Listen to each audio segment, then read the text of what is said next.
Hey, it's Ultra Game Bros. We're back. Back again, the Resident Evil Conversation, episode 3 out of 3.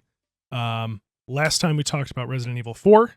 We've already talked about everything leading up to that, minus some things that we don't really care about, like Outbreak or Gaiden or little games that... Well, that's coming in this episode. What is? Gaiden. Is the it? 2-hour Gaiden content. Oh, okay, good. No Gaiden conversation. So, everything after Resident Evil 4... This is Resident Evil 5 and beyond, into the future. Where do we begin after 4? Resident Evil 5. 7th grade 2008 version of Ben that had played Resident Evil 4 to death and played it every day for, it felt like summers long, years long, beat it 30, 40 times, watching all the trailers for RE5. On my PS3, I have a trailer downloaded from the PlayStation Network that I watched over and over because it looked so amazing. Capcom knew they had the biggest game of all time that they could, and it financially, it's like one of the best. It's probably top 3 selling Resident Evil games. I think 7 eventually did catch up to it. Mm-hmm. I might be wrong, but that's still really good considering people will say like, oh, well, Halo Infinite is one of the best selling Halo games or whatever, but there's like 2 times as many gamers nowadays than there were in 2000 playing Halo 1, you know? So that's still impressive that RE5 still has pretty big numbers for Capcom. With digital distribution, too, it's a lot more accessible for people to get games, where back then it's like you had to go to GameStop and get Resident Evil 5 on your PS3.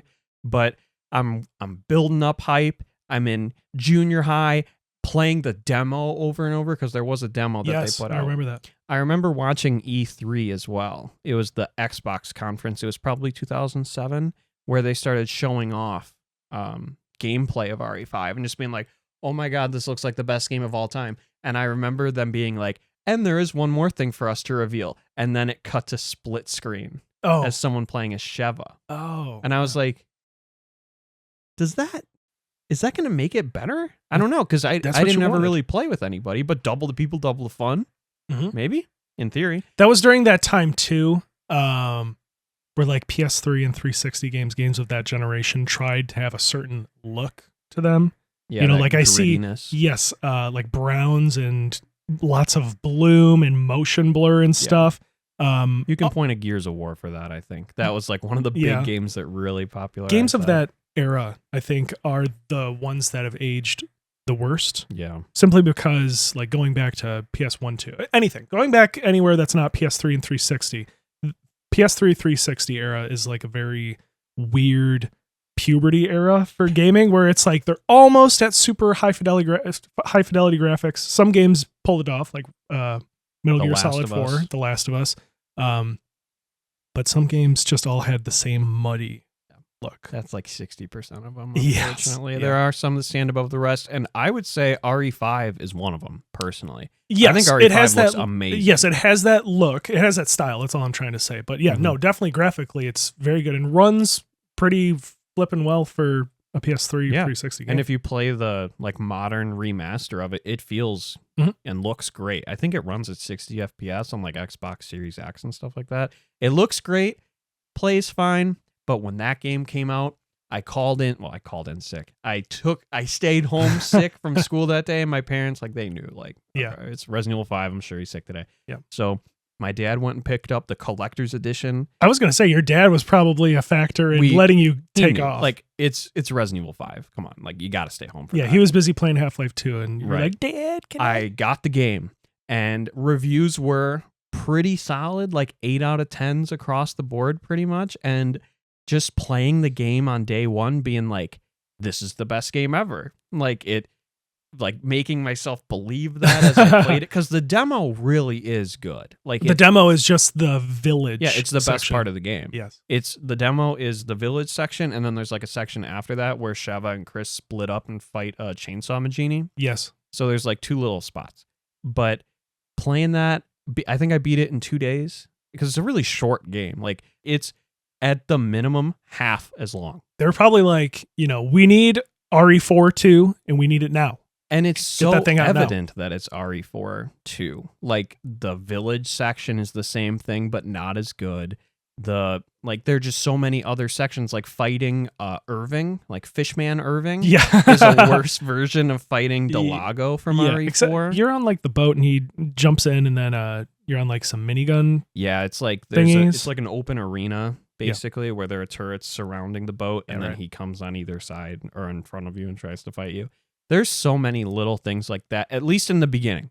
Like the first half of RE5, the first 3 hours of the game is just RE4 too. Yes. But then the further you go is when they start to do their own ideas, and that's when the game completely falls apart. It's funny that all the parts where it's copying RE4 are the best parts. When it's being totally derivative yes. of a game that already exists and does everything better. Every person who says that RE5 is still great are only thinking back to the beginning chunk where you're in that village-esque area. And playing it with your friends. And playing, yes, which are super great memories. Mm-hmm. But there's a lot more to that game. And there's a moment in it where, because I replayed it last year, because I did a full series rerun. And when I got to 5, I'm like, I like 5. Like, it's like a 3.5, almost 4 out of 5 game. And then at some point, you get to this room that's full of Majini who have AK-47s. And then it tells you press X to like Gears of War, like stick to the wall for cover. And I'm like, oh my God.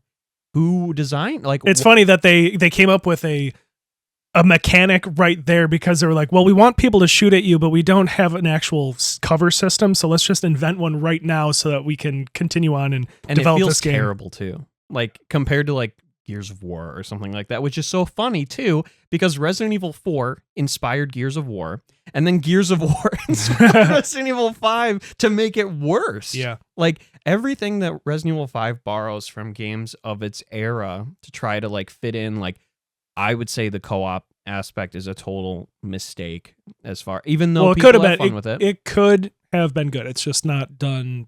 It's almost like an afterthought besides the sections where it's like, Sheva, you have a sniper rifle and you got to protect me while I'm over here doing this thing. Like the obvious parts where they just kind of did that. But the game would be so much better just as a single player experience. I played it with one of my brothers, I'm sure. I probably played it with Mitch long time ago. And I remember having a great time because it's controls like RE4 and Almost. Whatever. Yes. Somehow worse when they had the keys to the best controlling game ever at that time. It's funny because the default control scheme is not RE4, but if you change it to like control scheme C, then you can put it in RE4 mode, which probably puts you at a disadvantage because RE4 is designed so much better with the movement limitations in mind, whereas with RE5 they're probably just like, whatever, just make the enemies move however, we don't really care. Yep. There's a lot less enemies in RE4. RE5 definitely amps up the enemies per minute count, but that doesn't make it more fun. More is better. More explosions, more Sheva, more co-op. Yeah. Every single game in the series kind of ups the silly, but this game, it's just out of control. And I love it for that. I actually really like the story of RE5 just because it is very so involved. Ridiculous. Yes, it's whereas the next game, that's where it's just completely out of control when it comes to that sort of thing. Too silly. Actually, it takes itself seriously too, but we'll get there. Yeah, very dumb. Chris Redfield and Albert Wesker. So to a lot of people, Chris Redfield is the guy from the first game, right? Oh yeah, that's that one guy. Your everyday and then officer. Like he's just been shooting up roids for like however many, like 6-7 years, however long it takes place after the first game. Even in Code Veronica, he's like a normal guy. So it's like not even from RE1, it's from Code Veronica to 5. Yes, everybody got insane. Capcom played Gears of War. Wesker becomes insane vamp-like creature, and then by the end has Ouroboros in him, and then is all crazy fleshy monster. There's a lot of like fleshy creatures in this game. That's where like that kind of started, I feel, where who's that guy that jumps off and turns into the fish guy? Would you say his name? Irving. Okay. So he's a normal sized guy and then takes a little bit of the magic goo, shoots himself with the magic goo, and then jumps in the water and then turns into like an 800-ton fish thing. Like, where does all that mass come from? It's just like things like that. It's where cell it's just multiplication or it's something. I Or don't- like is what's her name? Excella yeah. on the boat where she turns into like the size of the boat. Yeah, it's just insanity. But like there is some of that in RE4. Like Salazar turns into whatever the fuck he turns Sadler into. turns into a scorpion. Yes. Maybe you could say Zero was the first one to do that with like Yeah. the weird sliminess. Yeah. Because I see a lot of Zero in a lot of the designs, especially like, do you remember the boss fight where you have to use the flamethrower? Yes, I actually Which- like that part. In single player, side note, that is the worst boss fight in video games. Oh, is it Sheva really? does Oh. not get it. Oh. Like she is so like, I don't know what to do. I'm flaming him. Like, shoot him, shoot him. And Sheva's using a first aid spray on me because I'm at 90% health. And I'm like, Oh, that's what are you hilarious too. doing? That's a funny problem I forgot about where it's like you don't give her first aid sprays. No, because you she give will her just ammo. You don't even give her ammo. You just give her like a melee yeah, weapon. just make her your Just mule. Go over there. Yeah, if you stub your toe, she'll be like, "Don't worry, I got you, Chris."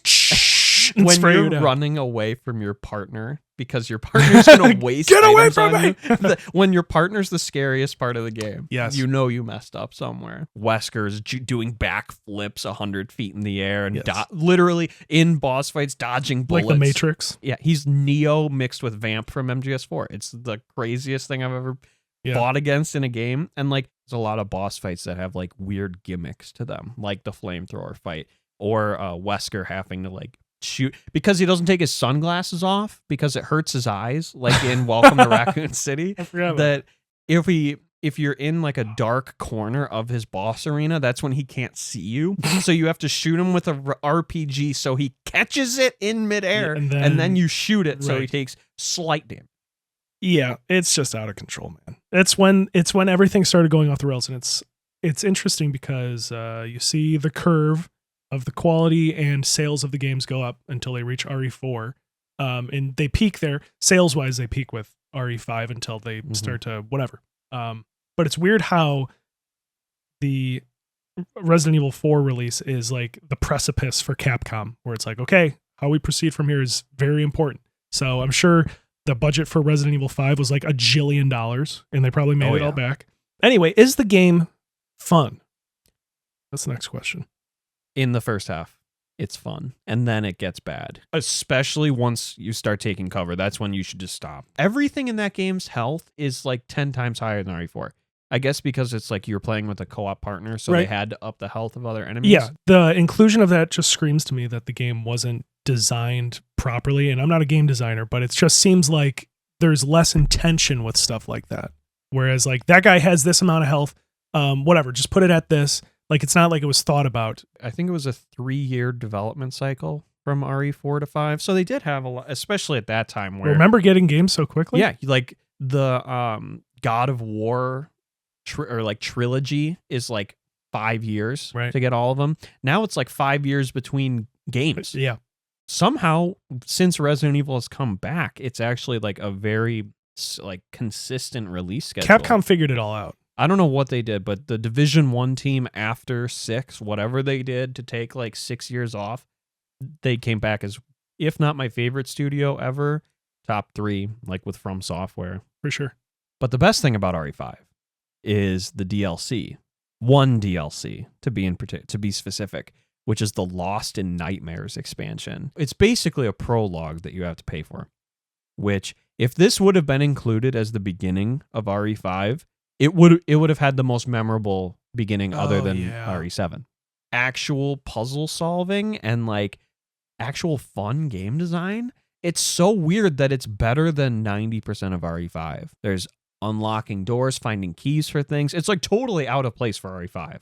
But if that would have been the actual prologue to RE5, I think it would have made it a lot better of a product. Oh, definitely. That it's like, it's something you have to go out of your way to play. It's like you're missing out on the best part of the game. Yeah. That or like if they inserted it like halfway through the game, like you Yeah. play a short section like that. Like right before you find Jill. Right. Just to in give some RE5. context. But there's also one other DLC, which is, I believe, Desperate Escape, which is a cool name because it's kind of reminiscent of RE3 Nemesis. Because in Japan, it's called Resident Evil 3 Last, or Biohazard 3 Last Escape. But that is just you and Josh, I think is his Who? name. It's Josh from RE5. Just escaping after Jill is rescued by Chris and Sheva. And it's just getting to the helicopter and making it out. It's much more like time trial-y. It's all straight combat. I think it's really not interesting. It's cool to play as Jill for like an hour, and it sucks. There are so many competent decisions made with RE5. It's just the gameplay past the halfway point. What, you don't like the part where you got El Gigante and you have shoot they made with a this minigun for like awesome 45 design. minutes? This amazing design and made a really cool arena to fight him in, and you just shoot him with a minigun and shoot him in his little glowy points. And that's it.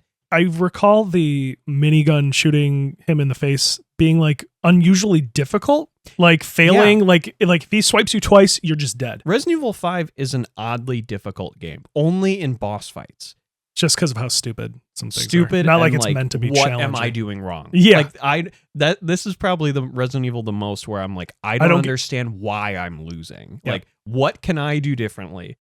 We need to talk about the boulder. Because this is all anybody talks about when they think about this game, is the boulder. If it weren't for like the memes of it and stuff like that, I would totally have forgotten about that. But it is absolutely absurd that he pushes a boulder that probably weighs 10 tons. Yeah, it's very Japanesey, but that should go to tell you that they were kind of trying to be silly with it. I hope so. And it's not like it's not an accident that game is extremely dumb and silly. Like, it's supposed to be that way. It's a good mix of like seriousness between like Chris and Sheva to the absurdity of the other characters interacting with them. Like I said, I think the story they did well, but they do jump the shark several times, especially leading up to the final Wesker encounter. Yeah, insanity. And to me, playing that game, I was just like, oh, Wesker is that dude that wears the sunglasses. He is the bad guy. Why is he so upset with Chris Redfield? Why does he hate him? He wants to destroy the world. You, Chris. And I don't know why, honestly. He hates him so much because in Resident Evil 1, he doesn't even die from Chris. The tyrant kills him. Yeah. So why is he so mad? Yeah, you're just like, Wesker, you can't do that. You're a bad guy. And he's like, oh, Chris, I am the bad guy. Look, here's the tyrant. Oh, it killed me. I'm dead now. And that's it. I don't understand the hatred. And he has the hatred for Jill too, which is a really awesome idea. Yes. Of killing off Jill Valentine. I would love if Resident Evil would like have the like courage to kill off a main character. But if they were to do that nowadays, it wouldn't even matter because like Jill has been in nothing.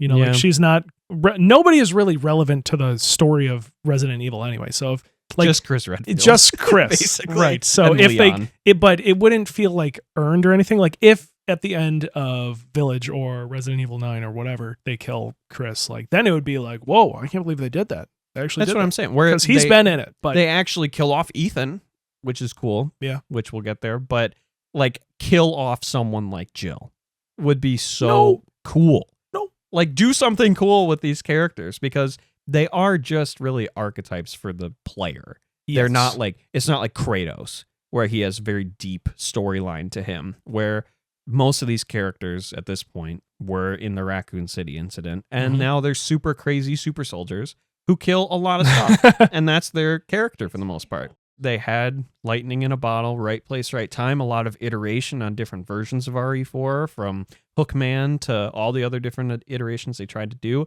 to come on RE4 as it is now, of this perfect entity, and then probably a different team with different leadership for sure comes in with RE5 and they're like, let's just do that again without having the hardship of working through all that to come to a solution to make RE4 work. That RE5's like, let's do that again and it'll work. And they don't understand why it worked in the first place. In the end, Resident Evil 5, it's a harsh realization to grow up and just realize that it's like, it's As just a not kid, good. it was cool. Yes. Well, it's still cool. Great. Yeah, it's still what it is, and the branding on it and the logos and all that stuff. It still looks cool. It still is cool, but it's kind of bad.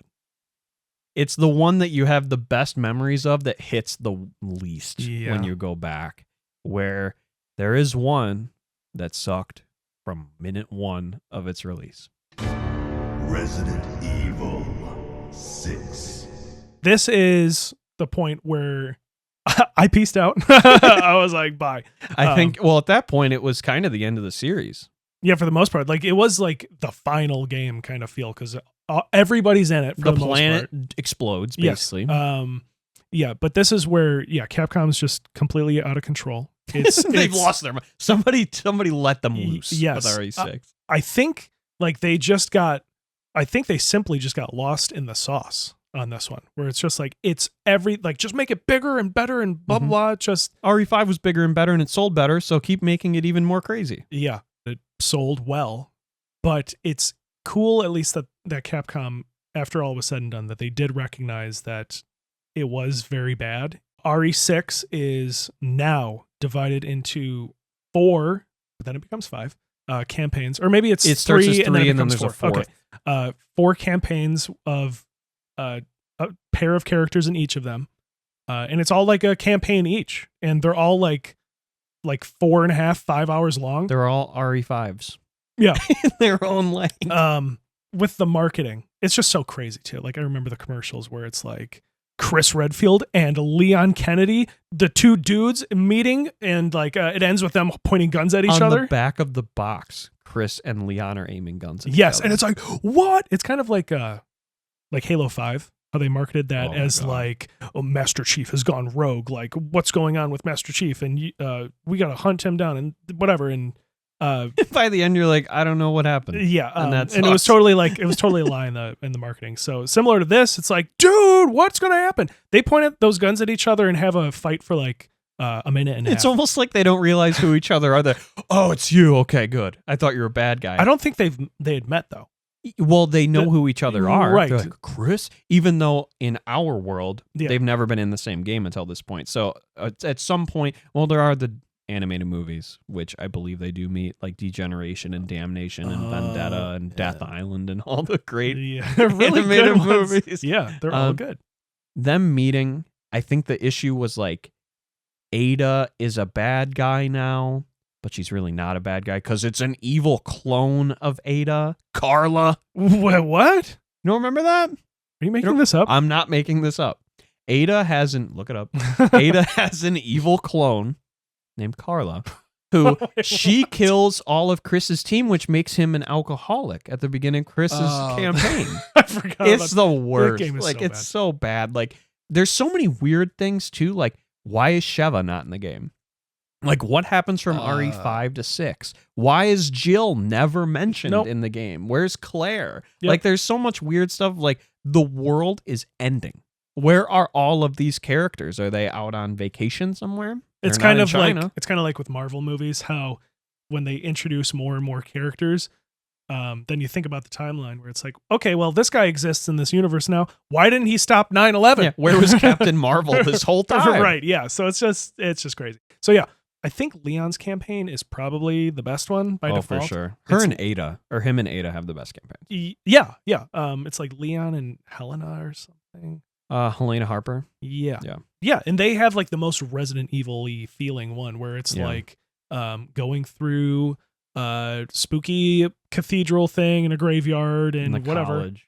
That's where the game starts. Okay. Yeah, and I think the intro of the game before you choose your campaign, or maybe it's the intro of Leon's, where it feels like Resident Evil 2 almost, where you're on the streets of wherever you are, China or something. You're in the United States at the beginning of RE. Or no, that's like the tutorial. That's what I'm yes. So when you turn the game on or whatever. Ridiculous. Yeah, the game starts leading up to the first of 19 boss fights with Simmons. Oh, Simmons. I forgot about Simmons. What a cool villain. He's the one who launched the nukes to blow up Raccoon City. Oh, he pushed the button. Yes. There's Simmons. I hate when they do stuff like that. Retroactively. Like, I'm the one who did it. And it's like, no, you weren't.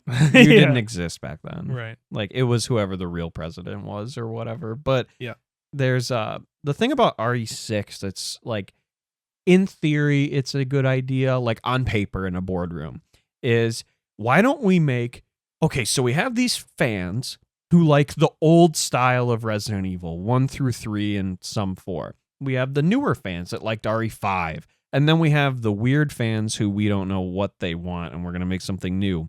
let's make 3 campaigns that make everybody happy. So you got Leon for the old heads, Mhm. you got Chris for the RE5 fans, Yep. and then you have Jake for whoever that was for, the Jake and Mortal Kombat Sherry fans. Birkin? Yeah. Yeah. Like Mortal Kombat fans. like it's so like it's trying to please everybody, and that's how you please And it pleases nobody. because it's like RE4 commits to that action style, not as much as RE5, but it keeps that horror too, and it melds them so well. Where RE6's Leon campaign is like a bastardized version of that. That's 4 hours long, Yeah. and you So can bad. move and shoot at the same time in RE6, and it's totally doesn't feel right.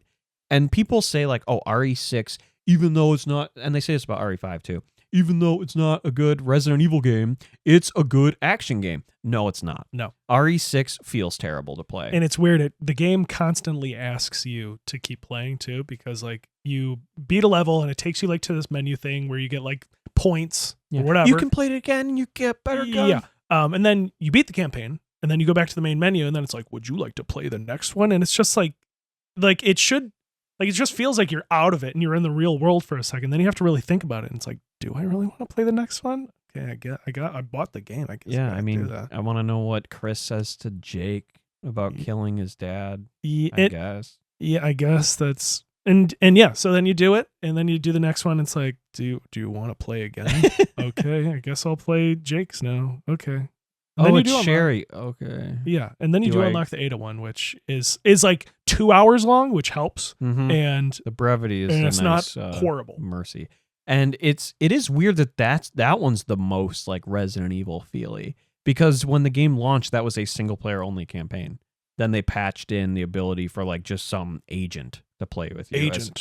Agent. It'd be cool if it was like Hunk or something, but it's just Yeah, player 2 who's not playing as Ada. But that campaign actually feels like fun to play, I think. I mean, granted, I haven't played this game in 12. I beat it once. Oh, And I was same. done. It's never gonna get played again. Hell no.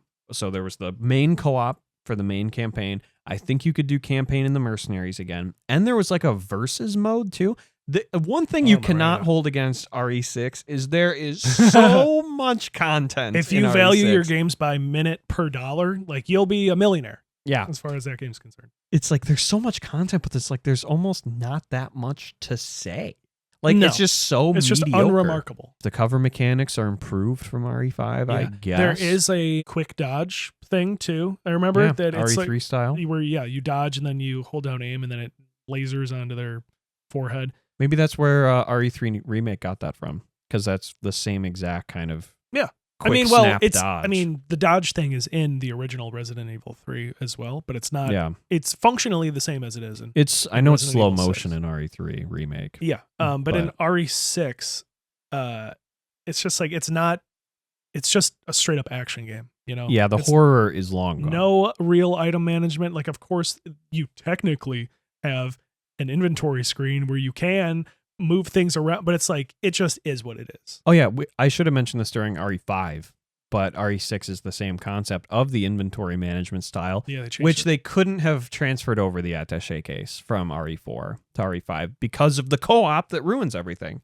But having this game within a game in RE4 of I'm going to manage my inventory and make it my own little design, and actually having to choose, do I want this item or this item? Where RE5 really amps up, do you want this item or this item? Because you only have 9 slots. You could have 9 eggs or 9 rocket launchers. Yep. It's the same thing in that game, where I think RE6 has an unlimited inventory system. I don't think I wouldn't be surprised. because it's like RE5 is a square with 9, or it's like a grid of 9 squares of Yep. items. Where RE6, I think, is just this like A list. infinite Yeah. row of Yeah. items that you can have. And like even healing items are like, they're herbs, but they're just pills that you eat. It's like so just like Yeah. weird. Like, why change little things like that? The game is functional. Like, if you want to give it any kind of, I mean, It that's runs. a pretty low praise point. Does but it like, run on my system? it's not Yes. like something like a sequel that just doesn't work properly. Like, it's not glitchy. No. There is a beginning, middle, and end that you can go through with minimal issues, but and I think the game actually looks worse than RE5 too. It might be because of the yeah. art style. different art style. I don't think we really hit home why the game is as bad as it is. It's hard to pinpoint, but Resident Evil 5 is sneaky with its badness. It's It hidden. lulls you into this Yeah. false sense of security. It's of hidden being underneath the decent. surface. Yeah, you got to think about it. You're like, wait a minute, does this kind of suck? It does. With Resident Evil 6, it's out there. It's just beating you. Yes, the like- whole time. like it this- sucks. Yes, the stench is aromatic. You know it's already out there. Gameplay is just bad. It's story is just bad. Shooting, killing zombies. There's no sense of creativity anywhere. It's just kind of, it just is what it is. It's the a whole time. corridor shooter, basically, Yeah, there's with- just nothing creative in it. with Resident Evil paint on it. Yeah. And is RE6 kind of the gamer's fault? I mean, RE4 is a masterpiece. It sold great as it deserved to. And then Capcom comes back with, we're going to sell you the same thing again with RE5. And we all bought it again. Lapped it up. And then they're like, you know what? The gamers want even more of this. So I'm sure Capcom gave us what they thought we wanted. Right. And then it came out and they're probably like, oh, but I thought we did it well. Yeah. I thought this is what you wanted. You No. told me you wanted this. No. You bought RE5. The game also takes itself very seriously, Yeah. which I think is a huge detriment. Yeah. Where RE4 is very silly, and I love how silly it is. It does it RE5 perfectly. is a little more serious with over-the-top silliness on top of it, which I think works really well. RE6 is like a very serious story that sucks. And like trying to make you care about it is like, there are 2 Adas, which you don't even remember. No. The big twist of Not at all. RE6. Not even a little bit. You're flying in a fighter jet at the end as Chris Redfield bombing a ship. I don't remember that Like, shit either. there's so much crazy stuff that somehow in any other game, like if you did that in RE4, Yes. you'd be like, remember that? In RE6, course. you're like, I don't care anymore. I'm on I could be on hour 4, I could be on hour 12, I could be on hour 16. And you can play them. I think you can play them out of order too. Yeah, the only one you have to play last is Ada because that has the big reveal. The big reveal is in Leon's. Okay. Because Leon interacts with the real Ada, and then Chris is interacting with Carla. Hey, Carla. You remember. Yeah, and you know what? You being able to play them out of order too also affects how well the story can hit, because they have to make it work so you can play it out of any order. And like, these are just micro little story. Well, each one of them is almost as long as Resident Evil 5 anyway, but Mhm. they have to make it work so you can play it out of order. And there's points where characters interact, like Jake puts the gun to Chris's head, and Chris is like, if you gotta do it, I understand. And it's like, are you kidding me? Your father was going to destroy the planet. Literally, his goal was to kill billions of people with Ouroboros. Yes. In his own words, Yes. his plan was to kill Ouroboros. billions of people. And Chris is like, I get it, man. Been I'd there. hate me too. It's like, you should be you'd be dead along with every human on planet Yeah. Earth. I'd be like, I've Jake, been there, man. I don't care if you're mad at me. I've been at the bottom of a Jack Daniels before, son. I know what you're going through. Oh, do you? It's just embarrassing. It's interesting that the game came out. It sold fine enough. I'm sure they got their money back. Oh, it sold well. Yeah. I mean, compared to other games at the time, Sure. I'm sure it was a super high seller. And still, Capcom had some dignity, which is something that most studios do not have. But they had some dignity. Okay. But Well, Capcom as a whole was in a lull at that point. Like DMC Devil May Cry came out, and that was critically panned. Yep. There were other games at the time too, but those are the 2 that come to mind. Right. So, and they weren't just, I think they had like Mega Man 10 come out, which sold fine, but that was just like a teeny, like $10 download only type thing. Yeah. But yeah, Capcom was just in a bad spot, probably risk of getting bought out after in the years following that game, because they just weren't really doing anything. So they decided to kind of,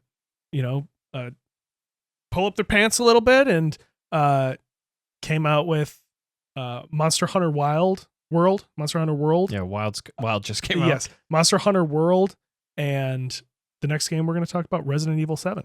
Biohazard.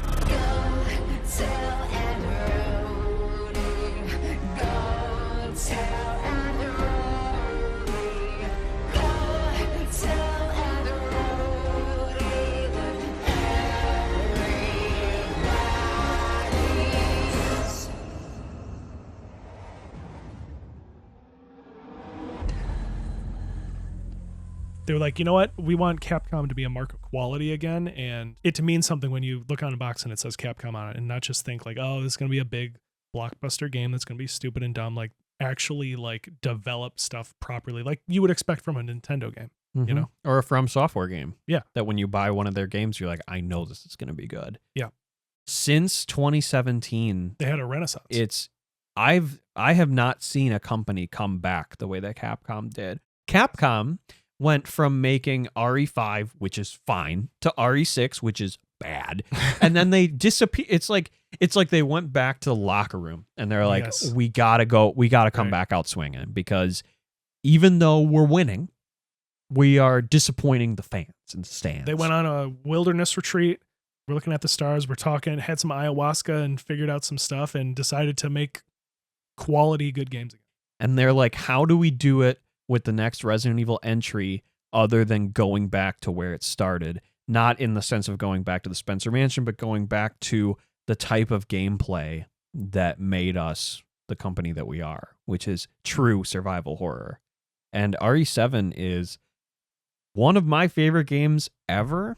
It's, I think on my list, it's like number 12 ever for me. Probably same. I'm going to start by telling a great story for me, which was a bad story for you. As soon as you said that, I So- remembered everything. So, 2016, 16. PT comes out. 2014 was PT. Right. Well, yes. So PT is out. Mhm. Well, was out. PT was a thing Mm-hmm. that everybody in the world experienced, Mhm. and We all loved it. everybody loved it. Konami did not love it. They did not like Hideo Kojima, and they wanted to stomp his nuts. So they said, bye-bye, PT. And we're not going to make any games ever again. No. And we don't want money unless it's from a pachinko machine. Bye-bye. First-person horror game hasn't really been done like that ever. Or to that, Still unmatched. yes, or to that level since. E3 2016, Mm-hmm. I believe, right? 16, yeah, Is June. I don't think they showed the Capcom logo, but They didn't give any indication of what it was. Right. So they show what ended up being Resident Evil 7, but it's a first-person horror game, nasty house, digging through the stuff. It's basically the intro of the game, but they show some snippets of this and that or whatever. And the amazing intro movie, Go Tell Aunt Rhody thing. So everybody in the audience is like, what is this? And I think at some point I was like, is this Resident Evil? Because at this They point, don't give any indication No. at all. and at this point in history, Resident Evil, you knew it when you saw it. Mm-hmm. It's like, Nowadays- there's Leon. Right. There's that art style again. Nowadays, it's like, this is what Resident Evil currently is the first person thing. But back then it was like, what is this thing? So they show the VII for 7, and then it fades into the Resident Evil logo and shows Biohazard. Everybody loses their minds. It's crazy, and it's great, and it's awesome. And I was like, Ben, we should watch the show together, but you were unable to because you had to go to work. No, I was at school. Oh, that's what it I was was. at college. So I'm there in like math dancing class. by myself, and I texted you, and I said, just come over. Yep. I just Don't need look to show up you, anything. Don't I look up wanna anything. watch I just need to something show with you a single clip, and that's it. Mm-hmm. But you replied at that point, and you had already known. Yeah, someone texted me saying all the text was Resident Evil, and I. So then at that point, if I I'm said like, something, okay, so to I you, know yeah. it's. And granted, I didn't know what it was, Mhm. so I didn't come in. I'm like, maybe it's Revelations 3, or boy. maybe it's a remake of the remake of Resident Evil 1 or whatever. So going and watching that and just being like such a tonal shift in every way to what we all wanted. And one of the best things also about that trailer was the last moment of the trailer, which said demo available now. Right now. Yep. And it didn't drop immediately because I kept refreshing the PlayStation Store over and over and over. Yes. But eventually, a little app popped up in the PlayStation Store called Resident Evil 7 Beginning Hour. And I think most people nowadays don't remember this at all. No, and it's the only demo of its kind, which was an ever-evolving demo that required you to keep coming back over different patches to experience it. Yes. And just different items that you can find in it that gave different like like the dummy finger that you Yes, can find. and this also spawned. This is like Blair Witch levels where it's not the game, the movie, Right. where it spawned. I'm like, oh yeah, I love that one. Like people on the internet like saying like, what is there? So like, what is the dummy finger used for? It was a whole thing, which of course it wasn't actually used for anything until the final iteration of the demo came out. And then they even reference it with the collector's edition of the game. But just so much cool speculation, like what is Resident Evil doing? Like what is Capcom over there doing? People were calling them trend chasers at the time as well, Yeah. where they were like, oh, because Konami did this PT thing and Outlast is so popular now. Everybody loves Outlast. Yay. that they're like, they're just trying to follow suit with what they were doing, when in reality Resident Evil 7 was under development very soon after RE6, so it was being iterated over and over again. Yeah. And a funny thing with the dummy finger is that in interviews they never had any intention for it to do anything, Yes. and all of the hype and things around that of people doing like so much analysis of it made them choose with the later updates. They're like, we have to do something. Yes. With this thing, it has to do something. Right.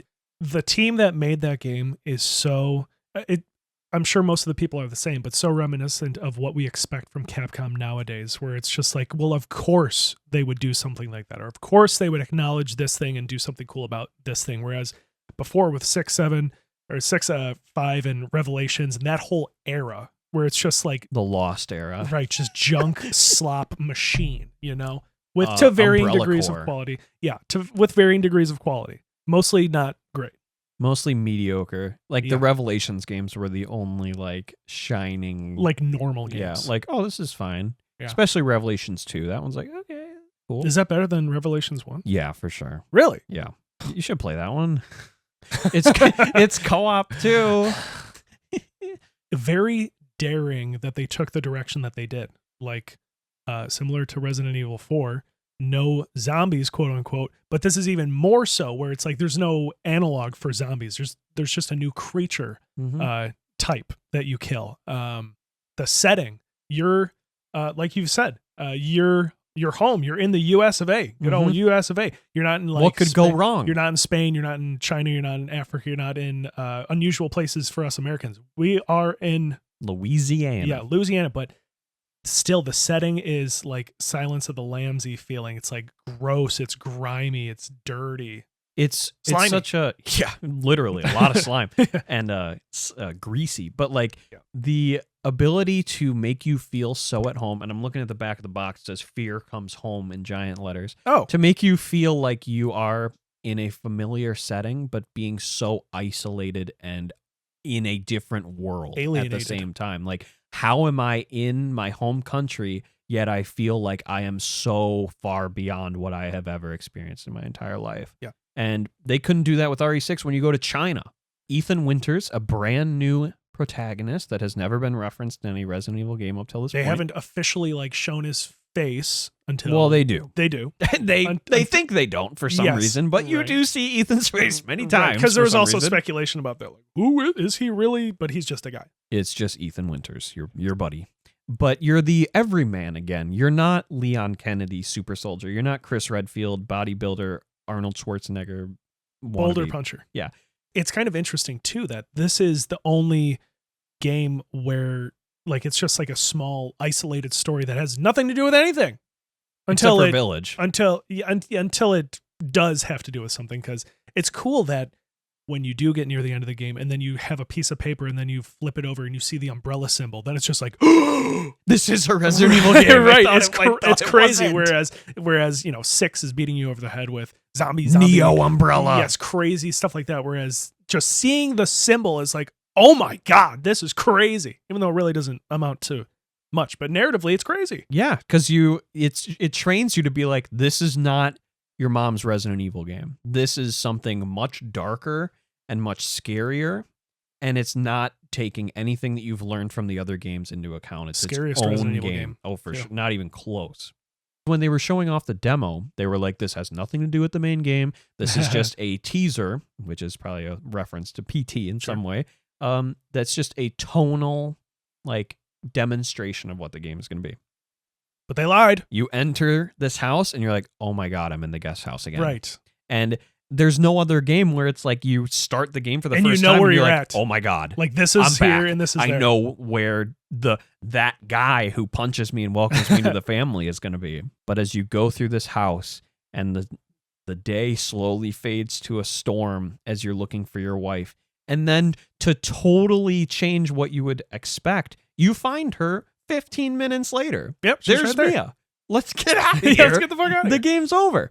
And then as you realize that something is going on here that is very much like Resident Evil, where she's not acting like herself and she's saying weird things. Almost Silent Hill-esque with how she's like, no, Daddy's coming. We gotta do this and that or what. We gotta Yeah, stay and here. We can't go anywhere. I love how when she starts saying weird things where it's like they don't hit you over the head with it where she like looks like possessed and starts like acting weird, where she just says stuff as herself and you're like, that doesn't make any sense. Like, Daddy's coming. What does that mean? Yeah, and it's cool because you're like, does her father live here? Is this where if you played the demo, you're like, oh, I know who she's talking Yes, about. yeah. I was welcomed many times to that family. And then as you're trying to escape, and somehow she just kind of disappears as the wall crashes down as she's trying to break through it. And then you reveal as she is the first boss fight of the game. Yeah. The whole reason you came to meet her. As she cuts your hand Yes. off with a chainsaw. That's okay. They got some staples. So that- Yeah, thank God that what's her name? Zoe was able to staple your arm back together. Very scary too. Like as the first real gameplay-ish part of the game, they just throw that at you and you got to just do it. I would say that Resident Evil 7 has my favorite first hour of a video game ever. Of just totally subverting what you think is a standard horror game. Take everything to 11 immediately. There's no build-up. It's you get out of the car, your hand is cut off 20 minutes later. You're shooting your wife who's chasing you with a chainsaw around the It doesn't attic. feel like they rush you into it though. Like the pacing feels just right. Whereas I'd say in this game's sequel, Resident Evil 8 Village, it's almost like you're on roller skates the whole time with how like the pacing of that game just is like, here's the next thing, here's and the then next this, thing, here's the and next then thing, this. here's the next thing. Whereas this game is just like, it feels like it takes its time with what it's doing. It feels out of control in a good way. Yeah. Where it's like you have no ability to stop what's happening, but I love every second of it, and I wouldn't change it. In the last game, Resident Evil 6, buildings are exploding. There's giant T-Rex flesh monsters. You fight Simmons 19 times. Yes, different like forms. insane things. But even something as just a single person with like she has a chainsaw, right? Mhm. A single person with a chainsaw, just like standing in front of you, is like terrifying. the craziest thing you've ever seen. Once you finally welcome her to the family of the afterlife, you wake up at one of the most iconic video game moments ever, which is the dinner scene with the Baker family. Yeah, definitely taking notes from Texas Chainsaw Massacre dinner scene, which at that point I hadn't seen. But when I saw Texas Chainsaw years later after playing Resident Evil 7, it's like, oh my God. But not to like the point of plagiarism, but like that you can clearly see that's where the setting and the smell of the game was really inspired, especially the dinner scene. Yeah, where they're sitting there. And they taking stuff like that kind of slasher horror and bringing it to a video game and doing it in its own way, in its own Resident Evil feely way, but not taking anything from the previous games as well and making it its own unique experience is unmatched. Game is now first-person shooter game, which I'm sure a lot of old heads on the internet are probably like, this, Resident Evil 4 was one thing, but this is ridiculous. This isn't Resident Evil like I grew up with, whatever. If they are not happier with that than they are with RE6, I don't know what to tell. I hope they left by that point. It feels just right, though. It feels totally... They took a big risk with this because people could have totally just not accepted it, been like, this is not... I don't know what this is, and it not work out well, but it, of course, people came to love it like you and me absolutely adore the game, but it's a big risk for them to be like, it's a first person game, there's no zombies, and there's no characters that you recognize in this game. It's just a total reboot until guy who's named Redfield. Yeah, guy who's named Redfield. I'm Redfield. I'm Biss Bedfield. Yeah, who's that guy? Continuing the insanity of Resident Evil 7, which is the garage fight. I love this. Where you have this police officer with the Dulvey Police Department who's investigating a missing persons. Like, there's been a lot of people missing in Dolby because they've all been turned into these monsters, which we'll describe soon. But he's like, I'm looking for these missing people. Do you know anything about it? Do you live Hey, here? man, you gotta get me the fuck out of Ethan's like, I got it. And it's so cool also because it almost... Most mediums don't... It's me, the player, saying that to the guy. Most mediums don't do a good job of saying what someone would really say in a crazy... in like an example of something like this. Where Ethan is like, there's crazy people here who are trying to kill me. You got to get me out of here. Yeah, you got to give me your gun. And the guy's like, whoa. That he gives you his knife. And he's like, what am I going to do with this? He's like, you're lucky I gave you that. Meet me in the garage. And then one of the best memes of the game is, what am I going to do with a knife? And turn around, immediately use the knife to cut through the button to get inside. But then you meet the cop in the garage, and there's the police car. You're like, oh my God. I did it. I'm saved again. You're always on the cusp of escape. You're always on the cusp of success before something bad happens. And still you're like, dude, we got to get out of here. And because the guy's like, what's going on here? You're like, trust me, we got to go. We can't explain this right now. And then Jack Baker, with his special shovel that you've seen a few times, decapitates the poor police officer. And then you have to take his gun, and he gets in a car and chases you around the garage. In like the most spacious... Well, it's a good thing they had that thing clean before. But it's cool because like as the car's like backing into walls and doing this and that, like you can see it like knocking shit over and stuff too. So it's just like the most... If you were to describe that back in the days of Resident Evil 6 and say, dude, it's crazy. This one dude is in a car in a garage and he's like trying to run me over, and be like, okay, I just blew up. They dropped a nuke on China. Okay, yeah, I don't care. Let's be honest. Yeah, like it's not that big of a I was deal. just punching a boulder and threw Wesker into a volcano. Like, you think I give a fuck about that? But it is so heightened, and like you feel like you're in it. Resident Evil 7 doesn't take you out of Ethan's body very much. Like you're in it the whole you're in it the whole time. Like you're in his perspective. There's no camera that cuts this way or does whatever. You're always in it. So when you're in the garage and Jack is like, what does he say? We're going for a ride, yeah, son. We're going for a ride. Yeah, because then you can get in the car and just ram him against the wall. It's so awesome. And then you're like, okay, I think I got him. And then he peels the roof of the car off and hops in. He's like, oh, boy. And you're just like, in my first sitting of this game, I think I finished the garage section. So I got from the beginning to the end of this. And after I finished, I'm like, this is the craziest game I've ever played in my entire life, and I love it. You always feel like you're in danger. Yeah, whereas, you never feel us away from him. Especially when they take away the they take away every opportunity for Ethan to escape. You're like, no, I almost made it out of here. I'm like, you really feel like you're trapped in something, trapped in some kind of hell. The keys are always dangling there of escape, and this family of psychopaths is always pulling it away from you. You're in one environment again, instead of globe trotting like you do in the later games. It is most reminiscent of Resident Evil 1 for the most part than probably since maybe 2. Yeah, 2 or 3. Yeah, kind of bringing it back to its roots. It's weird how that's how we see it. They brought Resident Evil back to its roots, whereas it's like totally different as far as gameplay from the first game, but it feels like the first game, where it's like I feel like I'm contributing to a greater goal of finding keys and moving on and getting out of this box that the game has put me in. Yeah, and with how the old heads talk about fixed camera angle being taken away, that was Resident Evil. Resident Evil is having that fixed camera angle design to it, where really 7 proves that it's the inventory management. It's making enemies intimidating again, not by their design, but not by their like physical appearance, but that one enemy can ruin my whole plan. And RE7 is generally easier than like RE1 is, especially it doesn't come off that way because the first time you play it, everybody's peeing their pants the first time when they see the first when they see the first molded, because you're not trained at that point to know how to deal with that. Like you can play Resident Evil 6 and know that's a zombie, I shoot him in the head or I can shoot him in the leg and then this will happen. Like you're already trained to know how that works. Whereas when you see the enemies in this game, you're like, I have no idea what that is. I don't know how many bullets it's going to take.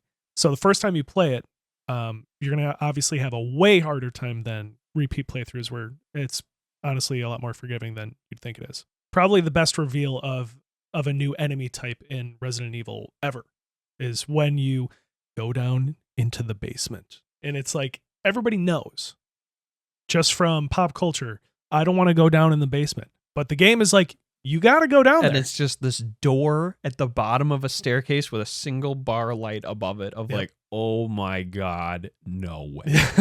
And the game's like, that's the only way to go. All right. Like there's a save room right there. So you save there because, and that Jack's also over there. And that also clues you in that there's a save room right before the next place that you're going to. So there's a save room and then there's the basement. And you're like, oh no, something bad's going to happen down there. And for a while, you're okay until you're suddenly not okay when until you least turn the it. first corner. Yeah. Down there. Yeah. You think you're doing all right and then you're not doing all right.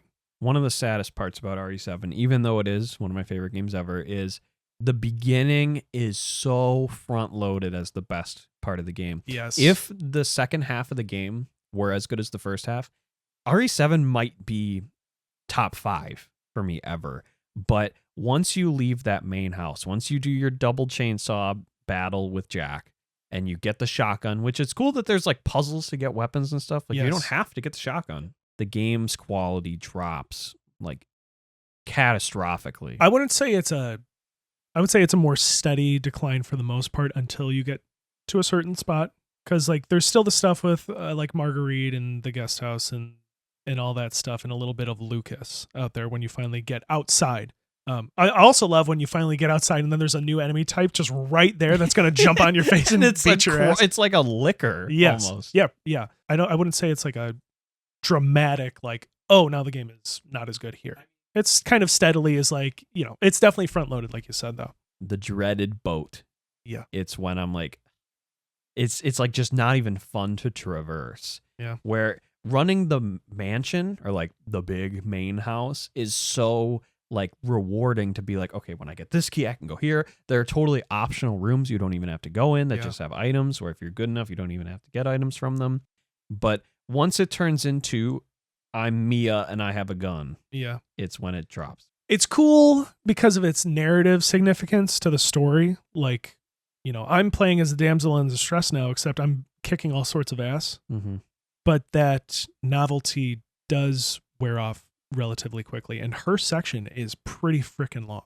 Just everything about it feels unlike what we've ever seen, and still to this day have ever seen with the Resident Evil series. Even it having a theme song and like opening movie, which is freaking awesome, and very Japanese and maybe even Silent Hilly in its style a little bit.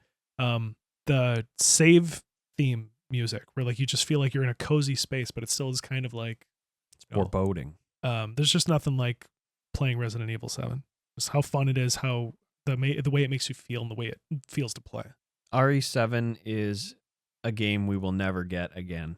Yeah. I believe there will never be a game to the quality of RE7 for even with its downfalls of the second half of the game. It is a game of its era, a game that clearly Capcom needed to make. Yeah, everything lined survive. up for it to be made the way it was. Like Capcom's financial situation and their standing among the critics, and maybe the devs wanting to do something a little different. Maybe they wanted to make a different kind of game. So everything kind of lined up perfectly in this game's favor, and everybody wins for it because the world has Resident Evil 7 now. So it's great. And it's a better world to live in with that. Yeah. And then the world went silent after Resident Evil 7 came out. What are they going to do? A few years of what is the direction that Resident Evil is going to go. And we finally got the reveal trailer at a state of play for Resident Evil Village. I remember when leaks and rumors were coming out, it's like, what does Village mean? And there was some talk like, oh, they're going to go back to the Village in Resident Evil 4, and that's where it's going to take place, which would be so bad and stupid. So I'm glad they didn't do that. But with the name Village, they clearly were trying to harken back to the feeling of being in the Village in Resident Evil 4. That's the whole point of it. Mm-hmm. Have a more action-oriented game, whereas Resident Evil 7 was a little slower and more methodical, maybe. This game is full-on action horror game, for the most part, depending on which section of the game you're in. Oh, and this game does kind of what RE6 does, which is an insult on its face, but it does try to please everybody again with having different sections that are more akin to different types of gameplay styles. So you have the village, which everybody says, and including yourself, I believe, the castle's the best part of the game. Yeah. I believe the village is the best part of the game. Returning to the village and seeing how it changes throughout the game. Coming back and experiencing all these new things that the developers put in of like, okay, now I can go to this side of the village, which I wasn't able to go to before. Mm-hmm. Or get a key to open up this one. Because I think you get small keys or disposable keys of some sort. Something like that. Where it's like, oh, I can go to this house and I'll open this little box here and get a little something. We say like RE5 is RE4.2. I also look at RE Village as being RE4.2 as well as being a very direct sequel to RE7. Yeah. Which RE8 is the most sequel-y game in the franchise. Yes, as far as the story is concerned, where it's like this takes place after this and it has all the same characters. Well, main characters. If you play, it's like if you played RE3 Nemesis, like first in the series, it'd be like, okay, it's a zombie game. There's not a lot of you need to know what happened in 1 and 2. Right. Where Village, it's like if you didn't play 7, you're gonna be like, I don't understand who these characters are and I don't know what's going on. So it's a rare instance in the Resident Evil franchise, other than maybe RE5, which you really should know these characters to be able to understand what's going on. Ethan's baby, who he had with Mia, Rosemary, is kidnapped by our best friend, Chris Redfield, of all people.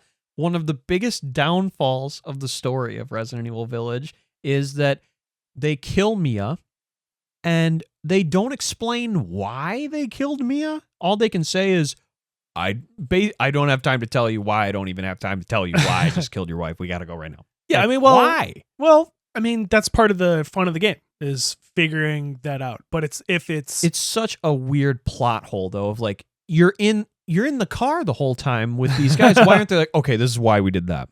Like it's just so like I'm playing Angry Birds on my phone. Ethan, shut up back there. I don't have time. Okay, I'm trying to.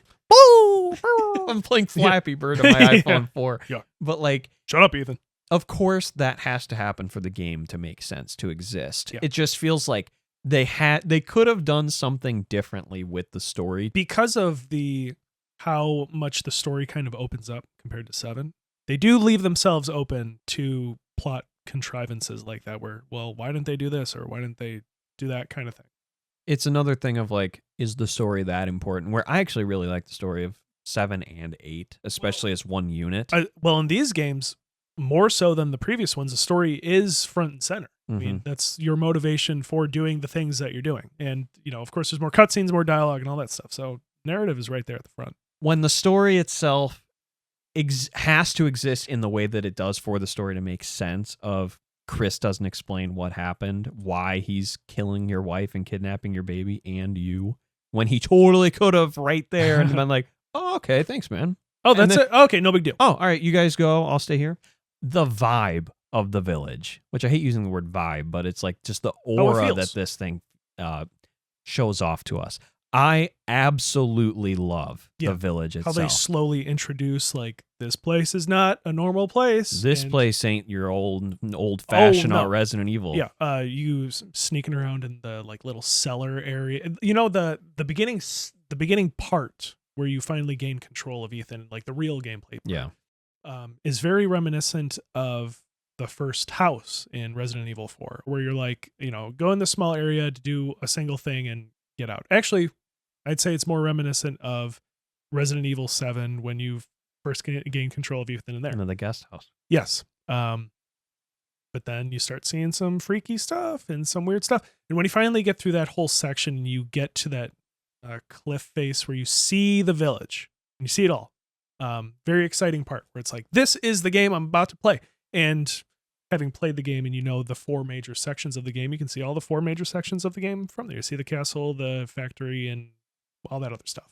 As far as the game being beautiful, I mean that in a graphical sense and art style. It is one of the most stunning games I've ever seen. To this day, and the game's 4 years old, about to be, and it still looks better than most games that come out today. I would even say it probably looks better than RE4 Remake, just of how detailed it is. This game, too, we didn't mention, had a demo as well. Not quite to the extent... Maiden demo. Yeah, not quite to the extent of the 7 demo, which is, I'd say, the best demo of all time, with how many iterations it has on itself. But there's a demo of 8, which was very exciting when it came out. It's more of a graphical showcase though, which is why I think it's even labeled like tech demo. Yeah, because you don't really do anything. You just kind of go through it, and then you die, and then you get welcomed to the family son by Lady D.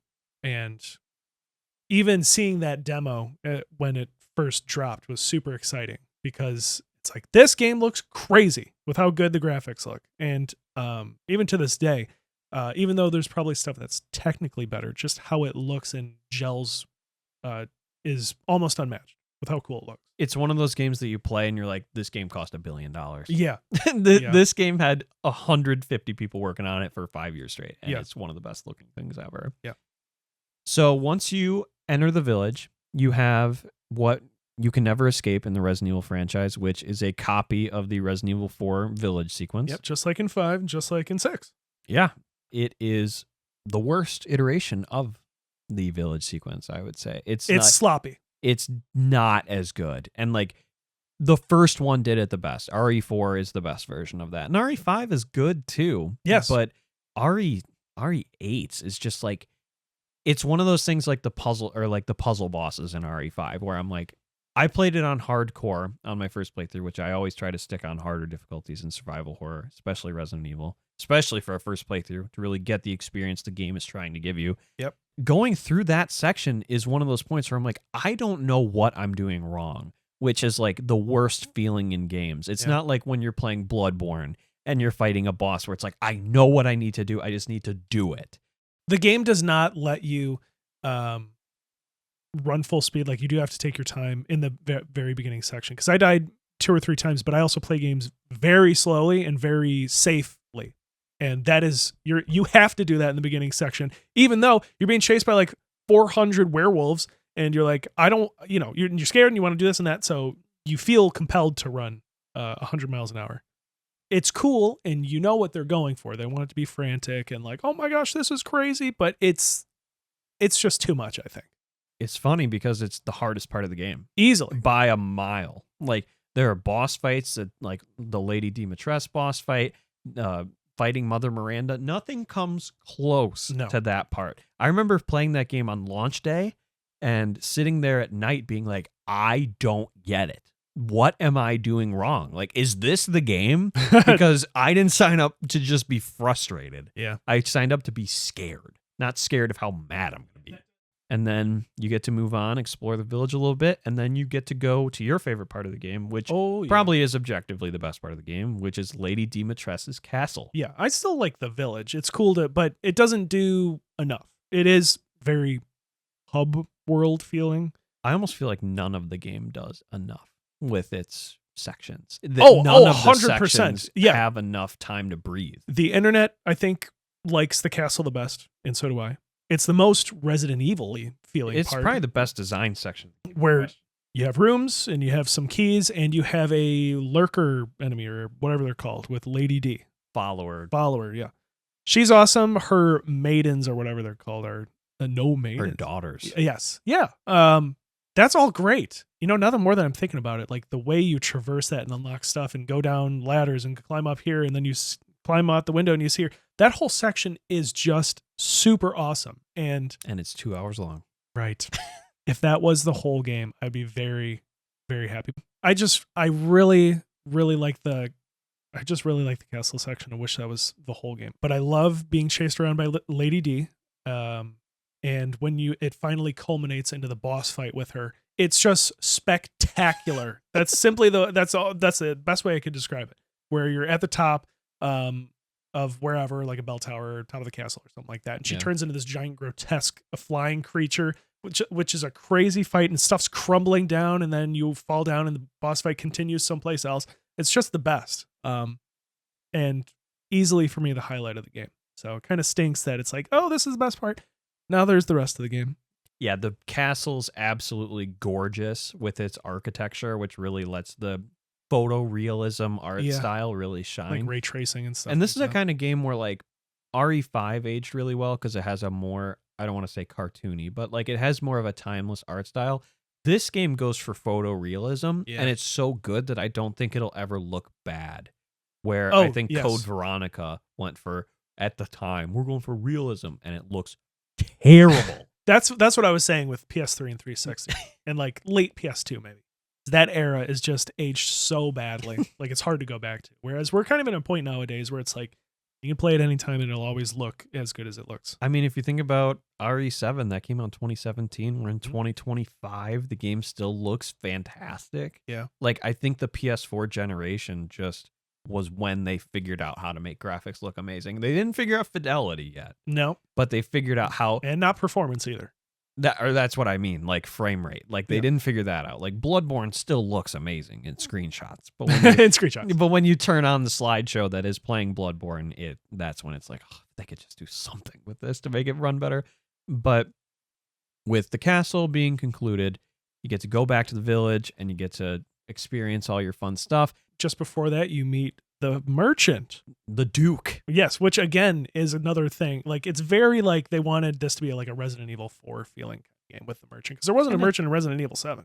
And it generally has that RE4 feel to it. Obviously, it never hits the height of RE4, but it in its own way, it does a very good job of having that sense of progression where RE7 didn't have any real progression of upgrading your character in any way other than just getting new weapons. Yep. Where you're actually like building weapons for yourself in RE8. I think 7 is generally overshadowed nowadays that Village is out simply because with the age-old concept, like it's got more and it's bigger and you can do this. So I don't know that a lot of people think about 7 anymore because 8 is such a bigger game. In the fan base, at least, which I'm pretty in tune with, even though my opinions don't always match the general consensus with them. I think Village is looked at as that was a good one, where 7 is like that was the return to form. That's what saved the franchise, which I think you and I are pretty in tune with the modern Resident Evil games in our opinions. Mm-hmm. This leads to our biggest disagreement with the modern Resident Evil fan base and the gaming community as a whole, which is House Beneviento. Leave your comments below. Because everybody talks about this part like it's the best part of the game. It's the scariest part of any game ever. And it's not. No. And it's so, what's the word I'm looking for? Derivative. Where you've done this before in other games where it's like, but it's so apparent what it is as you're doing it. Like it's like, here are the corners to hide in. Here are the lockers to hide in. You get all your guns taken away. So it's like, oh, this is going to be one of those things. When you're walking through and it's like, why can I hide under this bed? Why can I go in here? So obviously something's going to chase me. Oh, big scary thing, which is, sure, it's scary and whatever. But like, if you have any slight skill at all in gaming, just go under the bed. Okay, it walked past me. No, I can easily outrun it. No big deal. And I don't think I've ever seen the death animation because it's so easy. Yeah, I think it like eats you or something. I've seen a video of it, but I don't think I've ever died because it's made to not fail. Right. Like it's designed for you to survive. Yeah, just super lame section. I don't know really why. I don't know what the accolades are, why people give it so much credit. Maybe the part after where like you're chasing for the little dolls that are floating. That part sucks. The actual boss fight is terrible. Well, I mean, I don't like that part either. So I'm just trying to think because like there's it's that people think the baby's scary, man. Like that's it.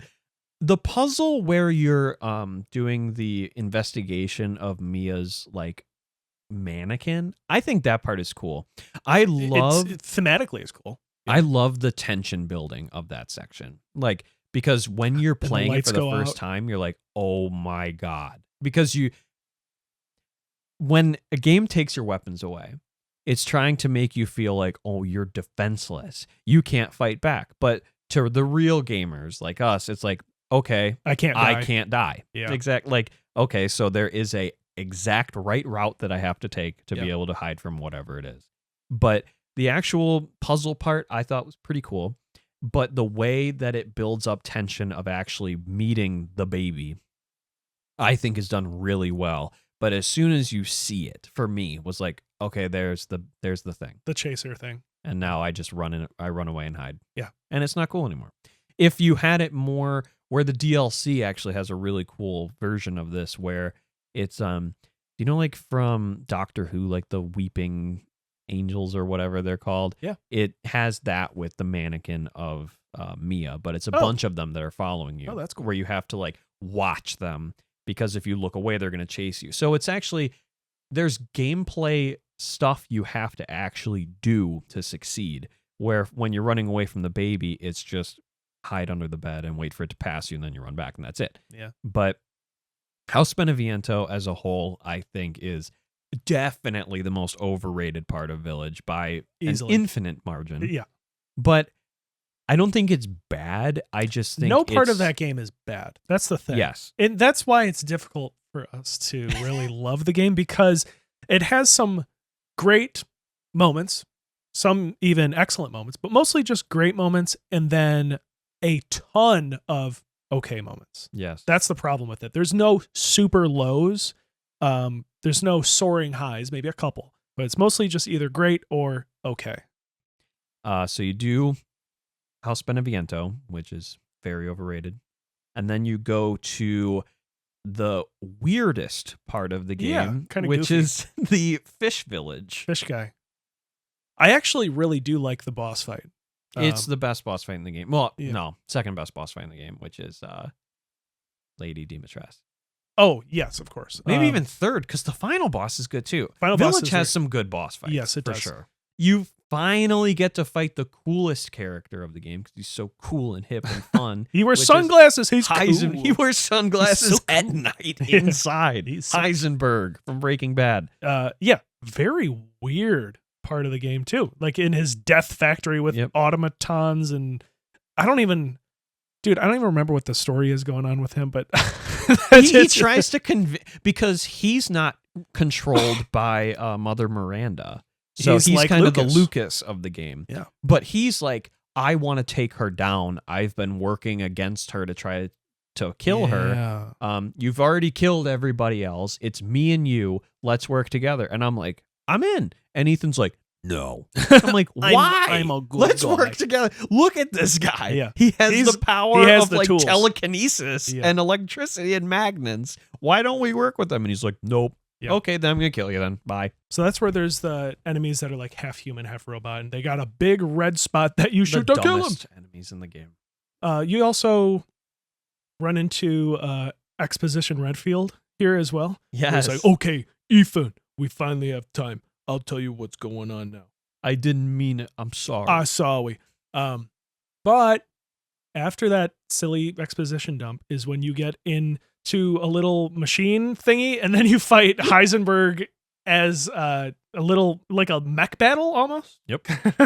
And he references somehow he knows that Chris Redfield punches Boulder boulders. punching bastard. And it's like, what? It's like obviously a super like fourth wall breaky moment. for Maybe it us was in the gamers. news that stars are They interviewed former Chris stars Redfield. and BSAA operative Chris Redfield punches boulder and throws man into volcano. Saves entire planet. Yes.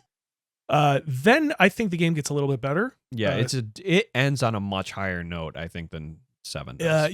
Yes. It's just like the middling part of Village where you're just kind of coasting and you're Yeah, like, it's the Fish Village, and actually I take it back again. The Death Factory is my least favorite part of the game. See, now you constantly saying that This is the thing I hate the most. This quarter of the game, no, this quarter of the game, no, this quarter of the game. That just kind of speaks to how the game kind of feels.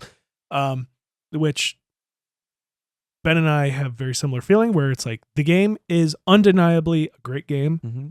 but it doesn't have the same sheen. It doesn't have the same luster that obviously 7 is better, but it just doesn't feel as good as it is. It feels greater than the sum of its parts, which Mhm. are sometimes not great, Yeah, I think I could wake up any day and say that one part is the worst part of the game. except for As the a- castle.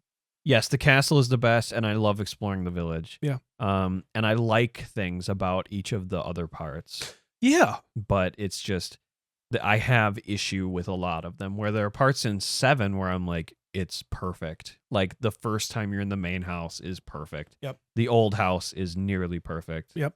There's just so much to say about how great 7 is. Where Village, I feel like I always have an asterisk when I'm saying something about the game being It is good. great, but Exactly. so the time old tale, the full on sprint to the end of the game.